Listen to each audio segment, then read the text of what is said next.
Hey everybody, back here I'm going to talk about Dune Messiah. I figure since I'm doing these little vlog things, I may as well also chronicle my journey back into reading and my love of reading.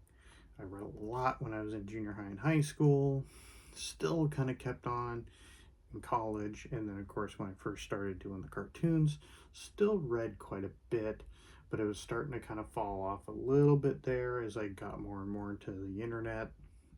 And then, of course, you know, the creation of smartphones and social media just kind of made it drop off significantly, especially, as it just kind of eroded my attention span. So, these last couple of years, one of my big things, especially with me wanting to try and get back into creating and get back into animation, things that really require me to be able to kind of lock in and give that focus has been to kind of get back into reading, get back into that practice of training my brain to kind of shut out the outside noise and really lock in on something so that I can get back into that cadence of making animations and stuff on a fairly more regular basis and be able to get them done in a timely fashion. But I figure this could be fun. Just kind of chronicle what I'm reading, thoughts on it, and go from there. So last year I read through The Hobbit and the Lord of the Rings trilogy. This year has been trying to tackle Dune. Now, back at the beginning of the year, I read all the way through the first Dune book. Um, yeah, I could have done a video on that, but everybody knows at least the first book. And so I figured, you know what? I just finished Dune Messiah last week before. So I may as well talk about this one. So, Dune Messiah, what I love about this book is just how, in a way, very different it is from the first book. There really isn't a lot of action here. It's more intrigue, it's more kind of political machinations. And of course, when I first read these in junior high, there wasn't an internet to go in and learn about some of Frank Herbert's motivations for writing and now having that knowledge, I kind of, it makes me enjoy it even more, knowing that some of the stuff that he put in here is specifically because he was like, y'all didn't get what I was laying down, let me just lay this out for you more plainly. So you know there's that exchange between Paul and Stilgar where he's like rating kill counts between himself and Genghis Khan and Hitler, where it's like, oh, okay, you didn't get it before, well, maybe now you will. you know and I like how he's really starting to kind of get more into kind of more weird elements, you know the whole thing with the Gola, kind of exploring consciousness. We took this guy right after we killed him and rebuilt him and basically resurrected him, and you know how much of it is the old consciousness and how much of it is the new consciousness, and can you bring back the old consciousness and the old personality, or is he just this kind of automaton, waiting to be triggered to go assassinate Paul? So you know there's that. Obviously you've got the shapeshifter in there. I mean, there's a lot of cool weird stuff in here, and that's one of my big remembrances of the reading it originally, is how the book series just kind of gets progressively weirder as it goes. So that's one of the big things I'm looking forward to rereading it, is kind of revisiting some of that stuff that just, like I said, just gets progressively weirder as it goes.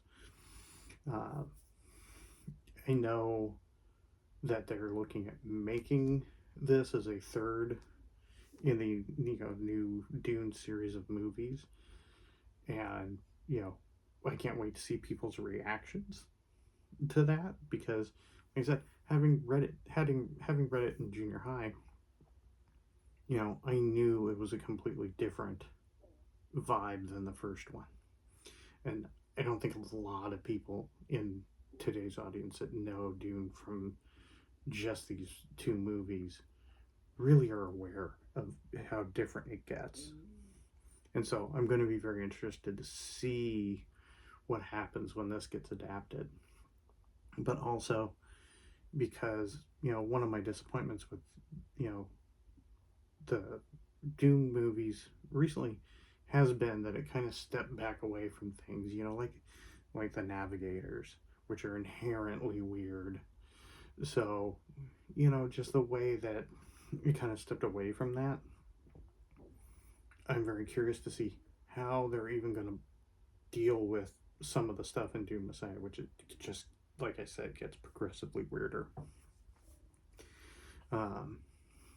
But one of the big things, and certainly one of my big recommendations for this book, even if you're not big into a lot of weird sci-fi stuff, is that it is a good exercise in tension building, especially if you are somebody who's looking to create and write. The thing about this book is, yes, it's more of a slow burn, but it builds.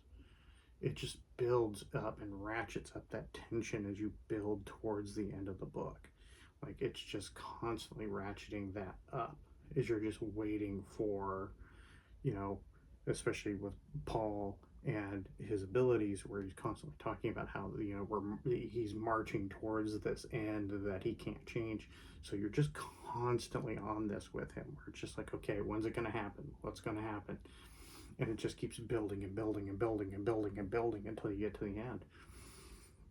So it's really, it's a great read. It's not super long, especially comparative to, once you get past this, they all, get around the same size. But, it's definitely, Dune's one of my favorite series. And, so my plan is to read through the first 6. Then I'm probably going to take a Dune break. But I do plan on reading, even though they're kind of maligned, I do plan on reading the Brian Herbert and Kevin J. Anderson books. I seem to remember reading through the first chapter or 2 of House Atreides when it very first came out.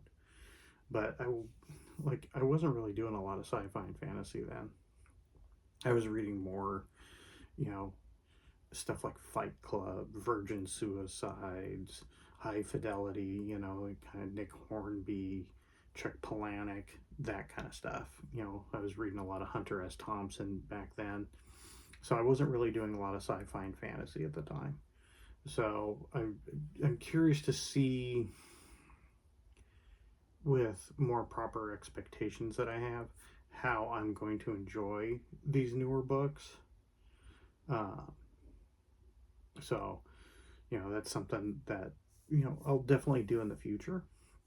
But I also have other series that I do want to get to after I finish Dune. Some stuff that, I never really got into. I want to eventually get through Wheel of Time. There's newer stuff like Sun Eater that I keep hearing good stuff about that I want to get reading through. So, this is, obviously my first book video. And, I'll definitely be making more as I get through. And hopefully by doing these videos, it'll kind of motivate me to get through these books a lot faster. So I will see you in the next video.